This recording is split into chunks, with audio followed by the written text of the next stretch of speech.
നമസ്കാരം, പ്രവാസി മലയാളിയിലേക്ക് സ്വാഗതം. ഒരു വാച്ച് അഴിച്ചാൽ കീശ കാലിയാകുമോ? ആകുമെന്ന് തെളിയിക്കുകയാണ് സ്മാർട്ട് വാച്ച്. ക്വാറന്റൈനിൽ കഴിയുന്ന രാജ്യാന്തര യാത്രക്കാരെ നിരീക്ഷിക്കുന്നതിനുള്ള സ്മാർട്ട് വാച്ചാണിത്. വാച്ച് അഴിക്കാൻ ശ്രമിച്ച മലയാളിക്ക് 1,00,000 ദിർഹം പിഴ ചുമത്തിയതായി അറിയിച്ച് SMS സന്ദേശം കിട്ടുകയും ചെയ്തിരിക്കുന്നു. ഇതോടെയാണ് സംഭവം ശരിയാണെന്ന് മനസ്സിലായത്.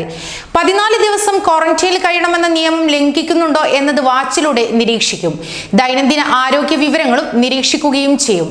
നിഴൽ പോലെ കൂടെ ഉണ്ടാകുമെന്നതാണ് സവിശേഷത. വാച്ച് ഓഫാക്കാനോ അഴിക്കാനോ പാടില്ല എന്നത് നിർബന്ധം. വയർലെസ് ചാർജർ ഉപയോഗിച്ച് സമയബന്ധിതമായി ചാർജ് ചെയ്യണം.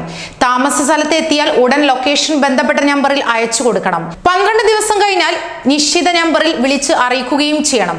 തുടർന്ന് ലഭിക്കുന്ന നിർദ്ദേശം അനുസരിച്ച് വീണ്ടും കോവിഡ് ടെസ്റ്റ് ചെയ്ത് നെഗറ്റീവ് ആയാൽ അധികൃതർ തന്നെ വാച്ച് അഴിച്ചു മാറ്റുകയും ചെയ്യും. വാച്ച് ലഭിക്കുന്നത് ഇങ്ങനെയാണ്. വിവിധ എമിറേറ്റുകളിലെ വിമാനത്താവളങ്ങൾ വഴി UAE-യിലെത്തി റോഡ് മാർഗം അബുദാബിയിലേക്ക് കടക്കുന്ന രാജ്യാന്തര യാത്രക്കാർക്കാണ് കഴിഞ്ഞ ദിവസം മുതൽ സ്മാർട്ട് വാച്ച് ധരിപ്പിക്കുന്നത്. ഇവരെ തിരിച്ചറിയാൻ എയർപോർട്ടിൽ വെച്ച് തന്നെ പാസ്പോർട്ടിൽ PH എന്ന സ്റ്റിക്കറും പതിപ്പിക്കുന്നു.